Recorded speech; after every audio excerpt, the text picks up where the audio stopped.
অধম্য এক সাহসী তরুণীর গল্প। কোনো কাজকে ছোট করে দেখে না জাহেদ। চকলেটের স্যার, আমার আইটেম গুলা কি কি লাগে একটু দেখার জন্য। ক্লাস 9 পর্যন্ত পড়ালেখা করে অভাবে তাড়নায় আর লেখাপড়া করতে পারেনি। পড়ালেখা না করলেও জীবিকার প্রয়োজনে থামিয়ে রাখতে পারেনি জাহেদকে।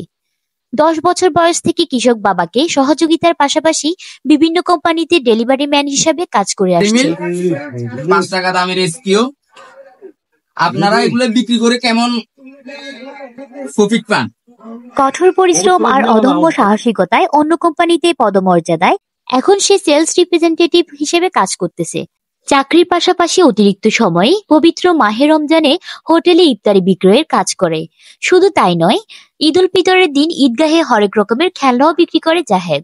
জাহেদ মিরসরাই উপজেলার 9 নং মিরসরাই পৌর সদরের মঠবাড়িয়া গ্রামে হারুন রশিদের একমাত্র পুত্র। জাহেদের পরিবারে বাবা, মা এবং এক বোন রয়েছে।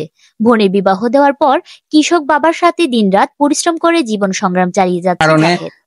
আমি পড়ালেখা তেমন করতে পারি নাই, তাই আমার এখন নিজে চাকরি করে পরিবার চালাই, এই সংসার তুলে গড়ে নিতেছি, এইটুকু আমার। জাহেদের পরিশ্রমের কথা জানতে চাইলে জাহেদ বলে, চাকরিতে যোগদান করে কিন্তু চাকরির পাশাপাশি কোনো কাজকে ছোট করে দেখি না। যে সময় যে কাজ পাই সেটি করি। আপনারা সকলে দোয়া করবেন আমি যেন আপনাদের বিশ্বাসের সহিত সকলের মন জয় করে সামনের পথে এগিয়ে যেতে পারি। আমি একটি কোম্পানিতে চাকরি করার পাশাপাশি আমি সব কাজ করে যাই, কোনো কাজকে আমি ছোট চোখে দেখি না, সবকিছু আমার জন্য এক সমান। আর আমার জন্য দোয়া করবেন, আমি যেন আপনাদের সবার ভালোবাসা হৃদয়ে ধারণ করতে পারি।